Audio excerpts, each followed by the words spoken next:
All right, so we're going to be starting here pretty quick. My name is Ross Schwarzenegger, and we're going to be watching the House Rules Committee. We're going to probably just listen to the whole thing. I'm not going to say much until after the work session on House Bill 2001. So let's go ahead and get things started. Glad to have you aboard. Let's see how this works.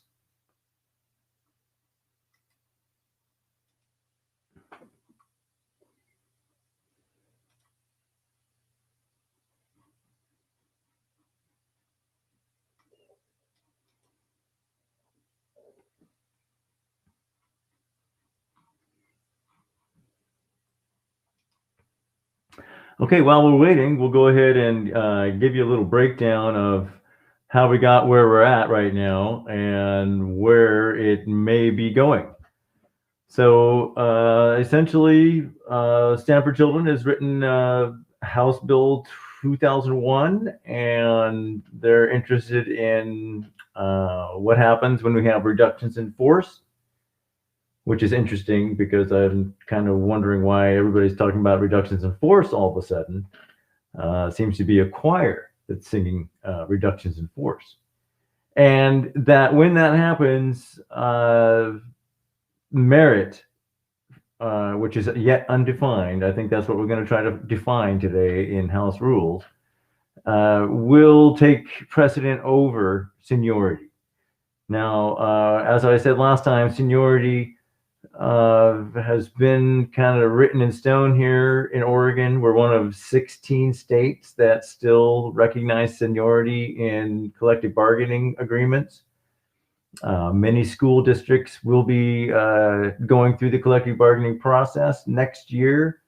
I know here in Salem Kaiser School District, we will be going through that process.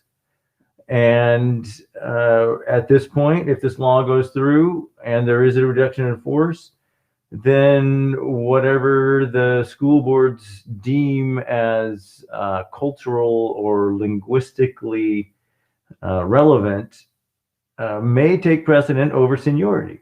And since this is such, a breach of trust from what we've experienced in the past, it took about 2 decades to get the collective bargaining agreements finished or to where they started at in 1973 here in Oregon.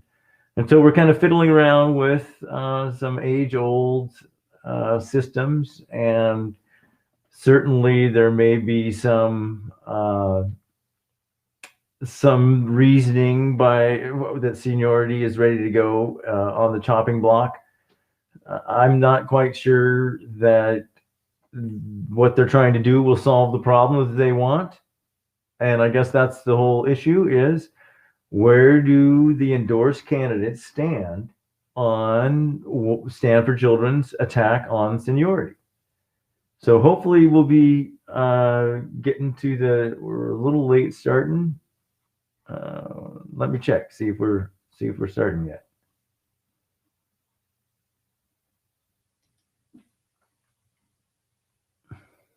Oh, no, not quite. Well, so just to get you up to date, it was in the House Education Committee, April 13th, and a work session that got shifted it to the House Rules Committee. So they met on Friday, April 30th. And with that, that first public hearing, we got to see exactly who was supporting the bill. And there were 4 people who testified, and most of them were for it and representing the view of Stand for Children. And so it'll be interesting to see what they say this time around when they go to define merit with this culturally and linguistically defined. It's very, very vague. And so hopefully they'll hammer something out. And, the best case would be just to do something else and maybe find the real offenders of the victims of what this is happening. I have difficulty believing that teacher seniority are the offenders. So hopefully we'll be able to get more clarification on that from everybody who's talking on there, and looks like they're going. So it is Tuesday, May the 4th, 2021 at 1:04 p.m. And we will start with a roll call of members to identify who is here and how they're participating. So community members, please, when your name is called, please state that you're present and whether you're participating. Whoops, did I go way too ahead of that before the recording started? Melissa, shall I start again? Let's start again. Okay, sorry about that. Good afternoon. I'd like to call today's meeting of the House Committee on Rules to order. It is Tuesday, May the 4th, 2021 at 1:04 p.m. We will start with a roll call of members to determine who is present and whether they're participating by phone or by video. So Emily, if you would please call the roll. Representative Bonham. Bonham's present by video. Representative Fahey. Present by video. Representative Salinas. Salinas is participating by video. Representative Zika. Present by video. Vice Chair Drazen. Present by video. Vice Chair Holvey. Holvey is present by video. Chair Smith Warner. Present by video. Thank you, everyone. So colleagues, if you take a look at the posted agenda, we're just going to move one thing. I think it may have been posted with public hearings and then a work session, and I am going to flip it to do our work session first and then do our public hearings. So with that, I am going to I'm going to open a work session on 2001. So I believe we have Melissa, or you or Lisa Gazelt are going to be giving us the staff summary on this. Chair Smith Warner, Lisa is here again today. Great. Lisa, take it away. Thank you, Madam Chair, members of the committee. House Bill 2001 defines diverse and diversity ratio, modifies the definition of merit, requires school districts facing budgetary constraints to prioritize teachers for retention based on seniority, unless a teacher being retained has more merit and the retention of the teacher maintains the school district's diversity ratio, applies to contracts entered into on or after the measure's passage, declares emergency effective on passage. The -6 amendment replaces sections 1 and 2 of the measure, requires school districts reducing teaching positions to prioritize teachers for retention based on seniority, unless the release of a less senior teacher with cultural or linguistic expertise would reduce the school district's diversity ratio. The amendment restores the current statutory definition of merit, modifies the definition of diversity ratio to be ratio of diverse teachers employed by district to diverse students enrolled in district non-chartered public schools calculated over a 3-year period, adds a definition of cultural or linguistic expertise, including linguistic ability, participation in efforts to advance the goal of equity or related work, or certain work assignments. Among teachers without cultural or linguistic expertise, the amendment requires school districts to prioritize seniority, but allows school districts to prioritize competence or merit if the district determines that the teacher being retained has more competence or merit than a teacher with more seniority. Adds an exception to the lots-based system of breaking ties in seniority for situations in which the release of a qualified teacher with cultural or linguistic expertise and equal seniority would reduce the school district's diversity ratio. Fiscal impact was issued and there is no revenue impact. All right. Thank you so much, Lisa, for that. So colleagues, we heard this last week and indeed discussed the -6 amendments in our public hearing on Friday, April 30th. I know that that is the discussion that I'd like to keep us focused on. So I'd like to start the work session by asking for a motion to adopt the -6 amendments, please. Chair Smith Warner, I move to adopt the -6 amendments.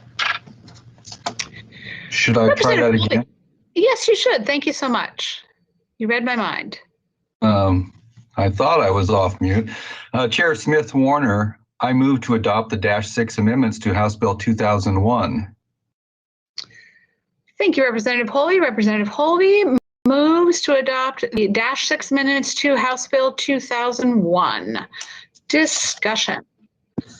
Representative Drazen, I believe that you had an LC opinion that you, I believe, have submitted for the record, and I believe we have the LC analyst who has written that here. So if you want to, not to put words in your mouth, but if you'd like to kick off that discussion.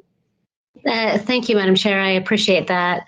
When this came before our committee in our prior meeting, there was discussion related to questions around race and whether or not a teacher might be held solely based on race and how that interacted with questions of merit and our existing seniority process for retaining teachers or releasing teachers under layoff scenarios, of course, is what this relate to.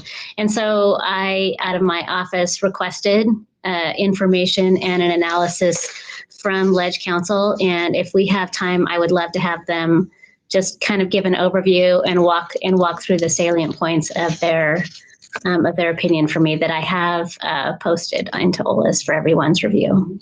Okay. Hannah Lai, if you are present. And I'm not sure if you are comfortable, Hannah, to just be able to respond to questions or would prefer to walk through it. I'm not sure. This is the first time I've had an LC opinion as part of an amendment conversation. So, Madam Chair, it might be helpful to people if Hannah is willing to walk through the analysis and you know, if she's not willing, I can just jump to some of her summary statements here. But I think the context of the analysis at least was helpful for me to better understand this issue. Okay. Hannah, I think I saw you on here somewhere. Madam Chair, Vice Chair Drazen, yes, I did write an opinion related to the -6 amendments to House Bill 2001. It was a good opportunity to walk through each step and really be able to apply it and look at each of the factors and really make the issues clearer. One of the things that writing the opinion was able to do was to see the process for when you are retaining a less senior, diverse teacher. So the first step would be to determine the diversity ratio. As we talked about, as was discussed in the last hearing, diversity ratio relies on the definition of diverse, which is in the Educators Equity Act. That's an act that's been around for about 30 years now, and it's to promote a more diverse workforce. So it's at the beginning of a teacher's career instead of at the end. And the definition of diverse for that act is culturally or linguistically diverse, including, and then there's 5 different specific examples, including racial examples, also including speaking English as not a first language. So it is broader than race, but race definitely is in that list. And I think that's where we start having problems when we start applying these steps to retaining a diverse educator.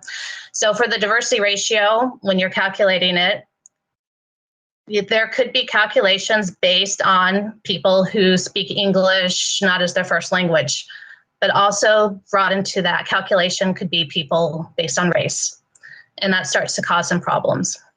So that's the first step. After the step of determining if a person being laid off would cause a decrease in the diversity ratio.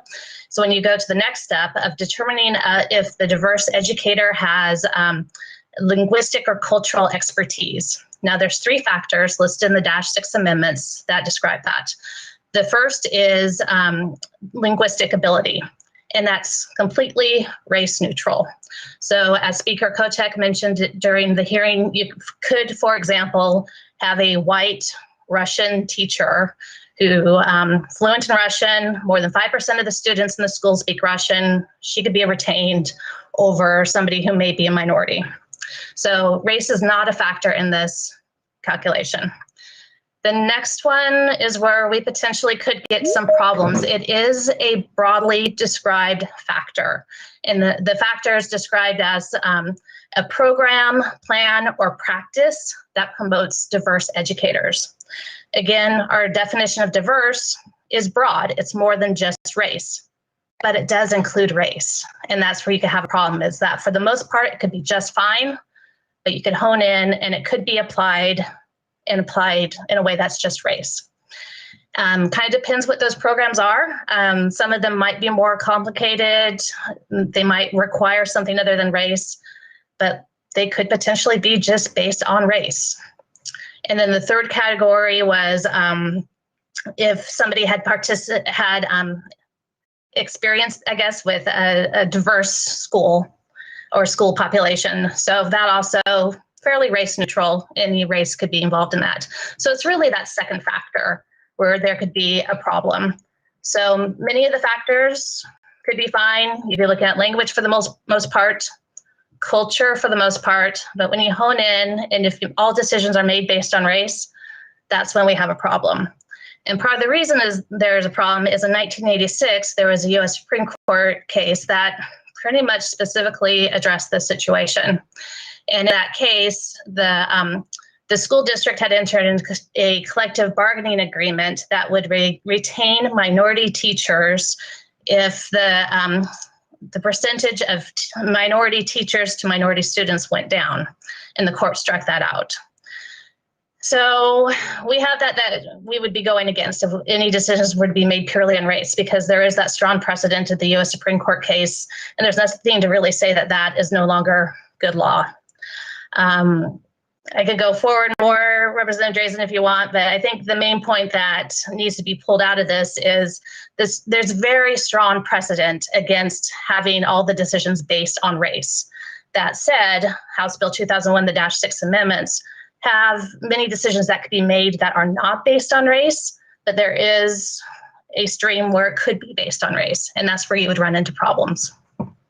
So thank you, Hannah, and thank you, Madam Chair. I requested this opinion because the testimony that we received in our public hearing on this made it clear that race was, in fact, the intent of the legislation, and that the testimony from one of our members was very specific and clear that race was a defining factor for why this was needed, and that the effect of this legislation would be, in fact, to be driven by race-based considerations.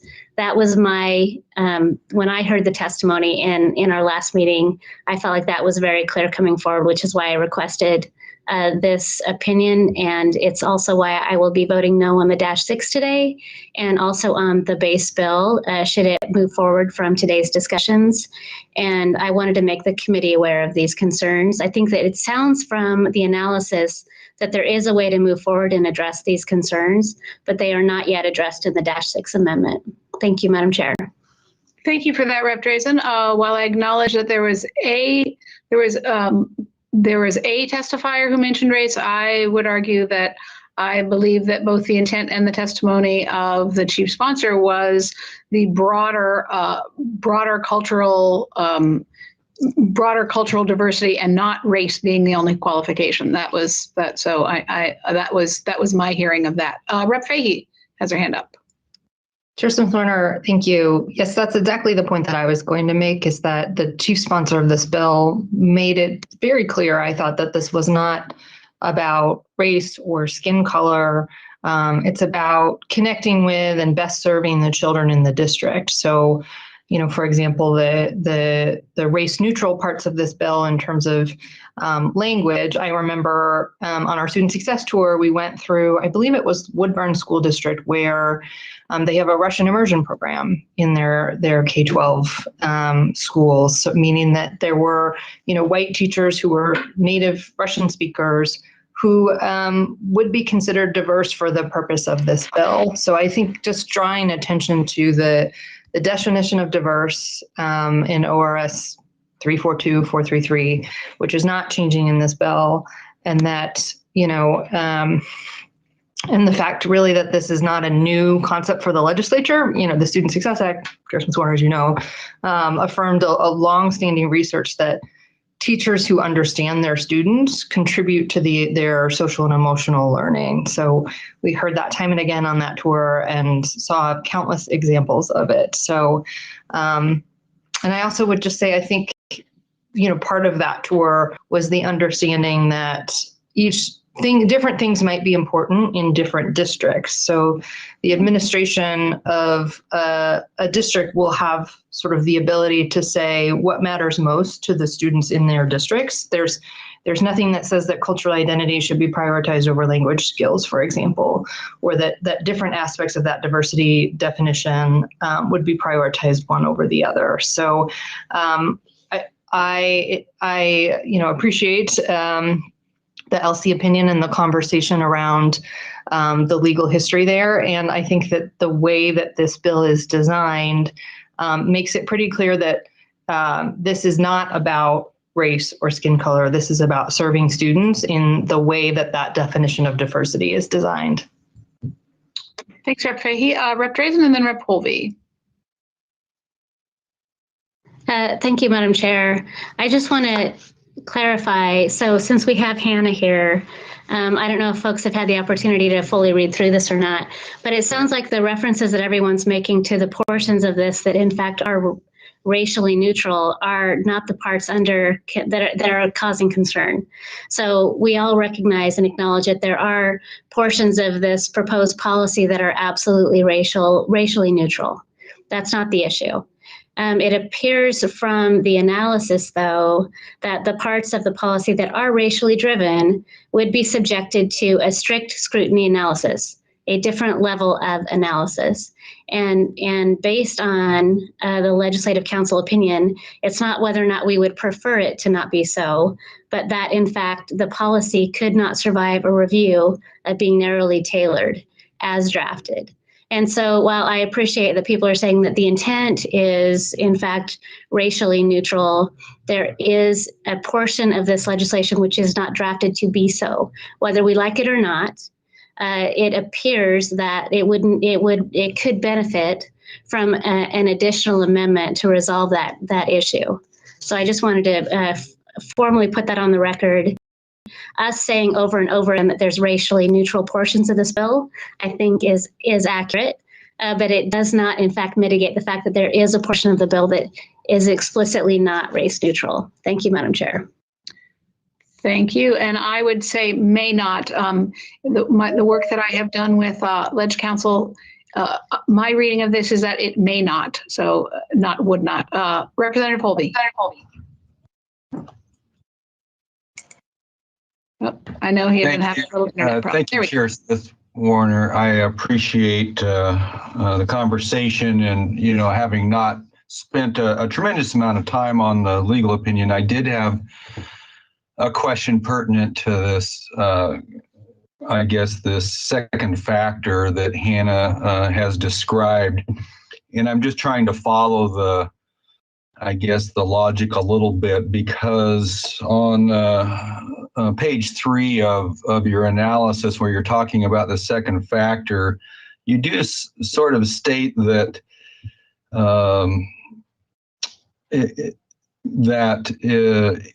it may have participated in that program. I mean, you use the word may under this factor. A teacher could be retained because the teacher participated in the program to increase educator diversity, and the teacher may have participated in that program because of the teacher's race. And that factor could be problematic, but it is a may, and it depends on my reading of that, of how somebody actually implements that program, whether they cross that line or not. And so I'm trying to follow that subjectivity, I guess, of whether it is or isn't. It may be, and I'm sure that depends on how it plays out in the field. But then later on, you go on and say, we believe that it could not survive review being narrowly tailored because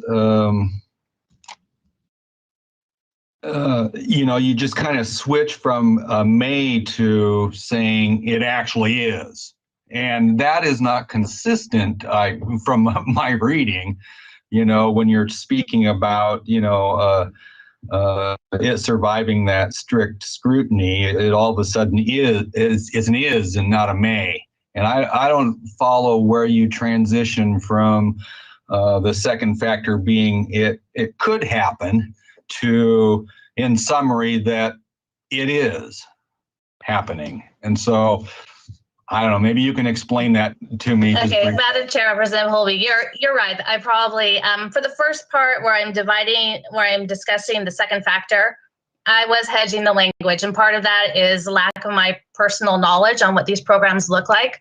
I try to find a few of them, such as there's one from the Teacher Standards and Practices Commission, which honestly exactly copied the language in statute. So I didn't get a whole lot of more detail.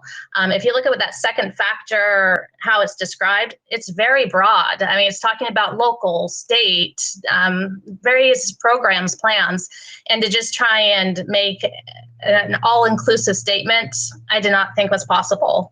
And so that's why you're right, the language is hedged more there.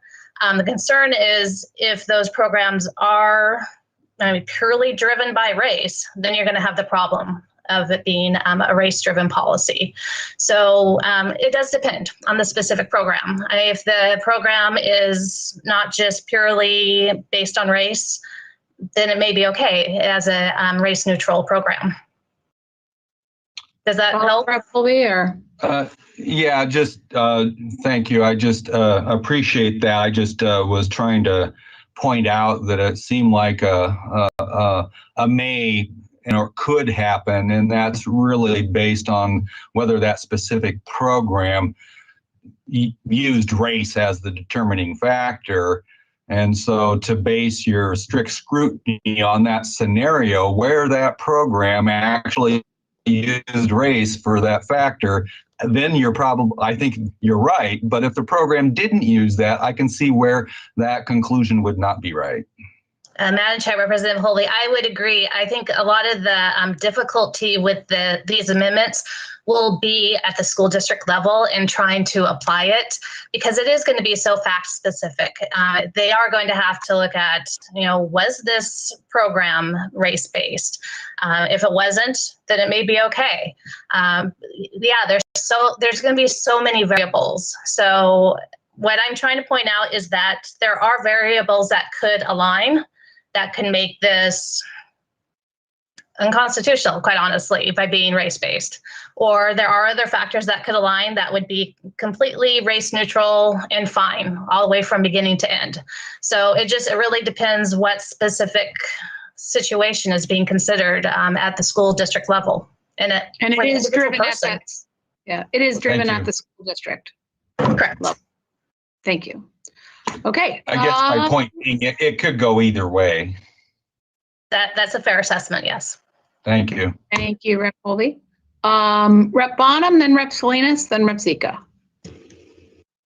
Thank you, Chair Smith Warner. I guess, my simple question is this. If we know that this concern exists, if it could go either way, if there's potential for broad interpretation, if it's going to be up to the school districts, why would we not take the time now to clarify and provide with more certainty the intent of this proposal? There's plenty of time left in this session to get this right. And I'll say this on the base bill in general. When I first read the staff measure summary and I saw the merit could be considered, I was excited, right? I think that's where the focus needs to be. We need competent, talented teachers in the classroom. And I think competent, talented come in all shapes and sizes, all race and religion and background and experience.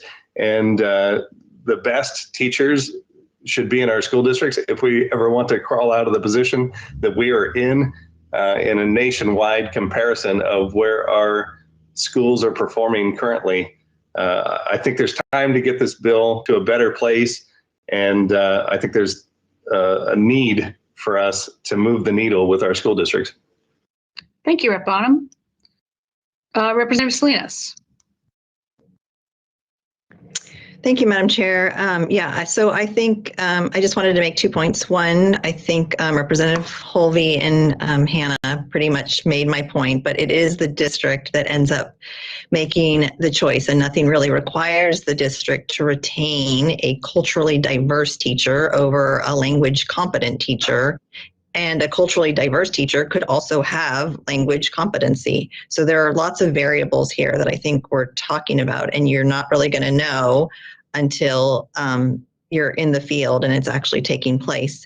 And then the other thing that I wanted to mention is I don't think we're talking about a big pool of people actually at this point. As I was listening to the testimony, while I think this is one component of making sure that we have diverse teachers in our classrooms, I really think we need to think about attrition and higher ed and workforce supports in addition to what we're talking about here. So while I think this is one component, I'm certainly going to support the amendment and support the bill. I think this is a smaller piece of it. Thank you. Thank you, Rep. Salinas. Representative Zika. Thank you, Chair Smith Warner. Colleagues, I don't see what the rush. I tend to agree with my colleague, Representative Bonham. Why would we push something out of this committee that potentially violates Title VII of the Civil Rights Act? I mean, that's discrimination based on race, color, religion, sex, natural origin. We are potentially putting our school districts in a very precarious situation when it comes to seniority versus diversity ratio. It might not be a big pool of people, but one is too many, right? So I'm voting no. I can't believe we got an opinion from LC and there's actually pushback. Okay, thanks, Representative Zika.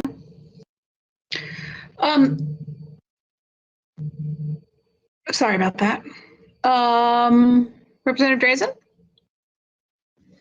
Thank you, Madam Chair. I have been listening, and the focus on the school districts being the ones to actually sort of be on the line for whether or not this, in fact, is a race-based policy based on implementation.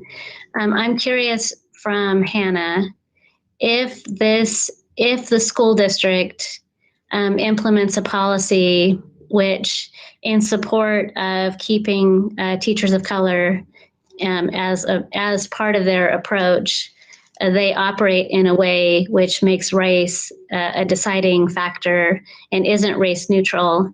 Is the school district the ones that are going to be sued, or is it the state of Oregon for passing a law that's ambiguous enough to kind of let them hang out there?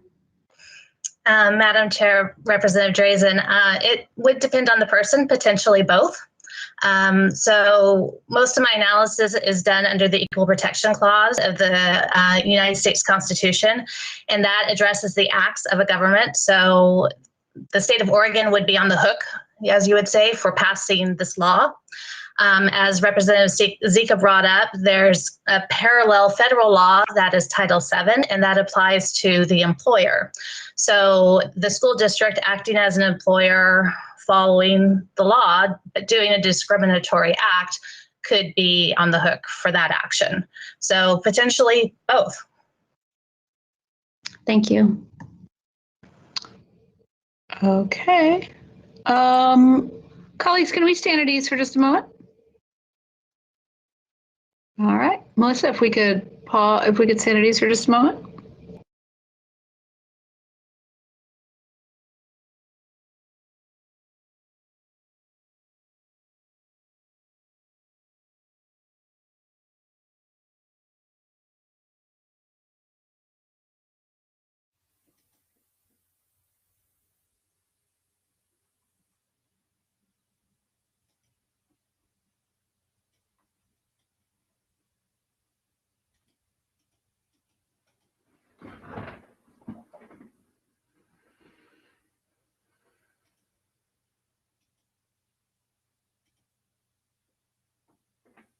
Okay, while we wait for the recess to get over with. Oh, I wish we could all take a recess. Wouldn't that be fun? We had some interesting comments brought up, I thought.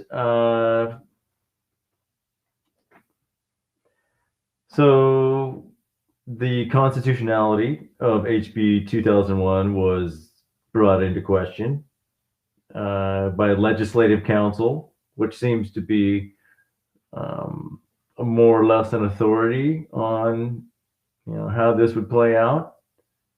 We have some representatives trying to, dodge the minefield of the question of race, which is in probably 2 or 3 places in the document. And it's just interesting to see the sidestepping. And, actually, I agreed with Representative Zika at the end. We've heard Legislative Counsel say this is,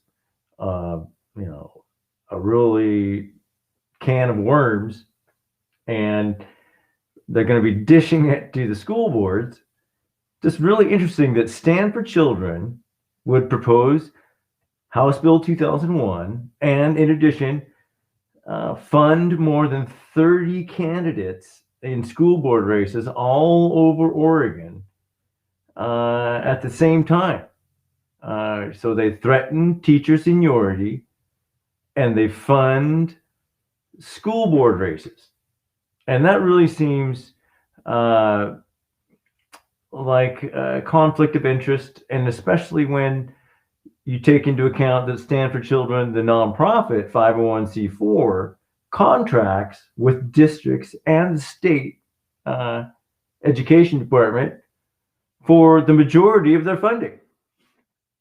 So here we have the 501c4, which makes political contributions to representatives.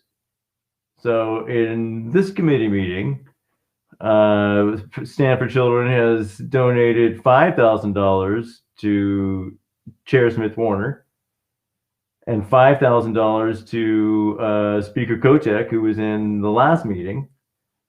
Strangely enough, they only gave Rep. Drazen $3,000. So it's kind of interesting that she's going against their HB 2001 at this point, with the full weight of the Legislative Counsel. So I'm just kind of wondering if voters out there are really interested in knowing that those 31 candidates or more that have been endorsed by Stand for Children, do those candidates support Stand for Children's attack on seniority, which our Legislative Counsel is saying would be unconstitutional? Now, why are we even talking about all this? So it'll be very interesting to see when they come back out of recess, when the public can see what's happening again, to see what they have to say and what direction this takes. Will it continue on this path of unconstitutionality, or will we start working on something else that maybe even, could solve the problem, like more money and more certainty in the teaching profession, and letting them have their authority back in the classroom, which should be a small classroom. So I think we're really looking, my personal feeling is they're targeting the wrong offender. If they want some restorative justice going on, seniority for teachers in Oregon is not the offender. You need to go after the offender. And that's the people who are unwilling to pay more to get human teachers into the classrooms to make a connection. So I'm not quite sure if you want to see the stats for what Stand for Children races are going on. I guess we could do that.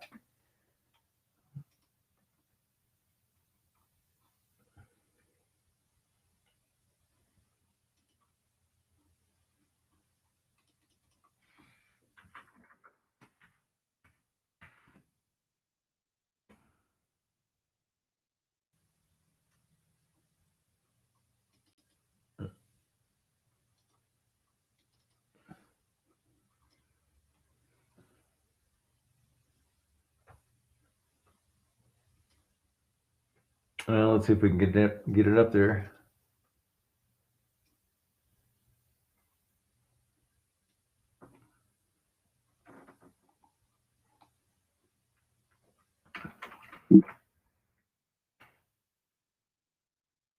Okay, so we want to take a look back. I guess we'll see right up here. So go ahead and take your notice. There's a lot of pass through between the nonprofit Stand for Children and the PAC. And there are quite a few, mostly progressives. They probably have no idea what Stand for Children is doing in the House Rules Committee. So maybe you should ask one of these candidates, what they think of seniority, because next year they'll be deciding on these collective bargaining contracts, and if they don't have an answer for anybody, perhaps they agree with this anti-union, unconstitutional House Bill 2001.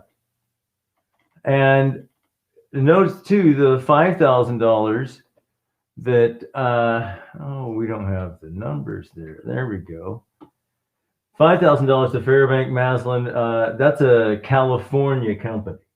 So they're even doing all their legal work or public relations, whatever type of. It's all out of state, and they're coming in here, throwing some unconstitutional language around and expect us to go ahead and just go and pass it and dump it onto the school boards. I'm really not up for that. So let's see if, no, they're not back.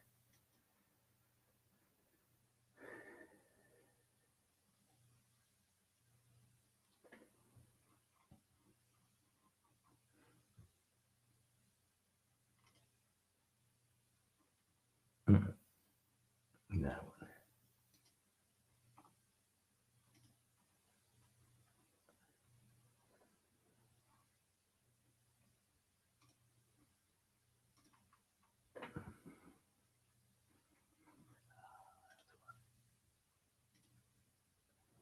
So I made it back, and we're still kind of waiting for the representatives to get back from recess. I think be interesting if you think you have an idea of what they're talking about right now, go ahead and put it into the chat, because I think that anybody who has a good idea of what they're talking about, because it's been 10 minutes now, let's chat about it a little bit.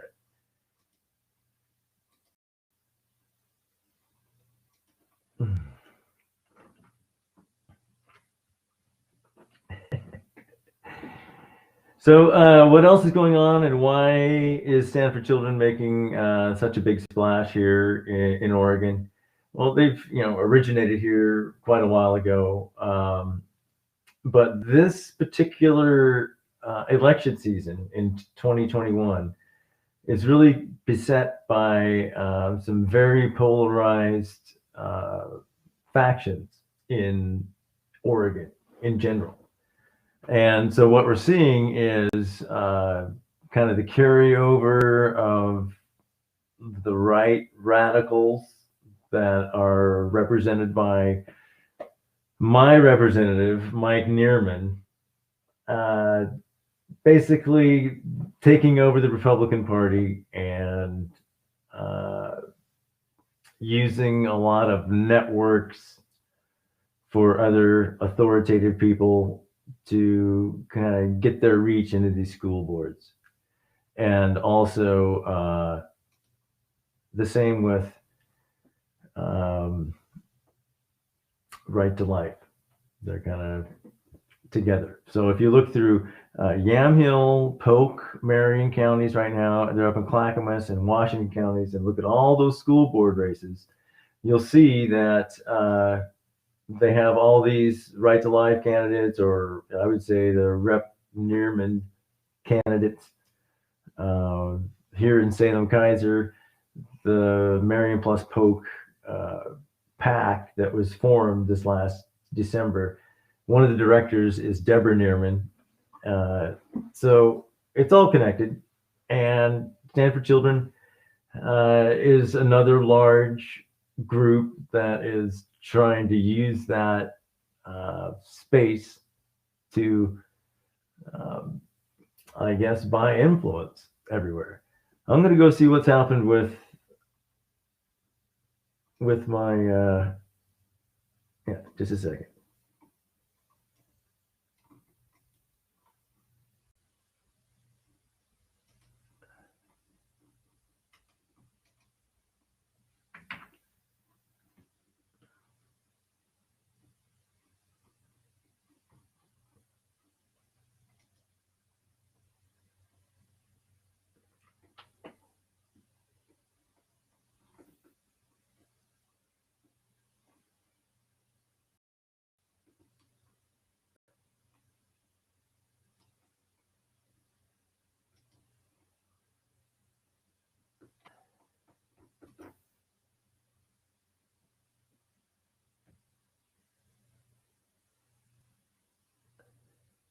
Grayson? It's not so much discussion as a clarifying point. A motion was made to adopt the -6. I'm just wondering. And that's what I was just going to ask Melissa, how to back out of that. Yeah. Thank you. Thank you, So Madam Chair. Melissa, how do I back us out of that? So Chair Smith Warner, Rep. Holvey should just withdraw his motion and then we're good. Rep. Holvey, are you willing to do that? Thank you, Chair Smith Warner, for that question. Sorry, let me rephrase that. I would move to withdraw my motion adopting the -6 amendment to House Bill 2001.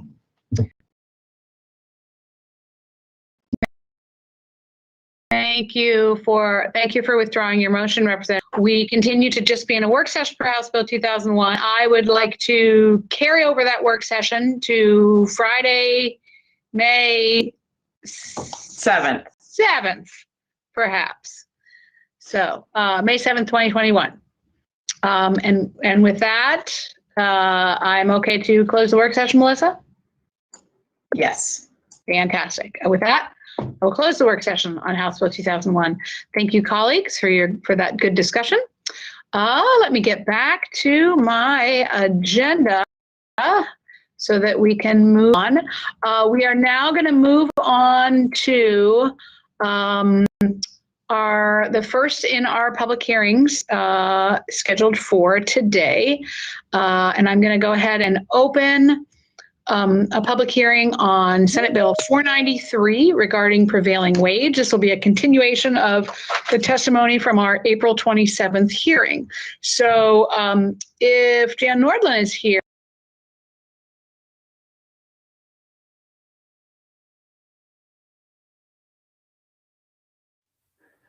Okay, there you have it. Amendment -6 was hold, so they retracted the motion. That means HB 2001 stays alive, and that amendment probably will not be revisited. So they're still working on it, and it looks like we can be back here on May 7th. So I think they said that was the next meeting for House Rules, but we're going to be following this one. It looks like it has hit a couple speed bumps today. Maybe they will reconsider. It's all right. Thank you again. My name is Ross Schwartzendruber, and I will be back on May 7th. Thanks.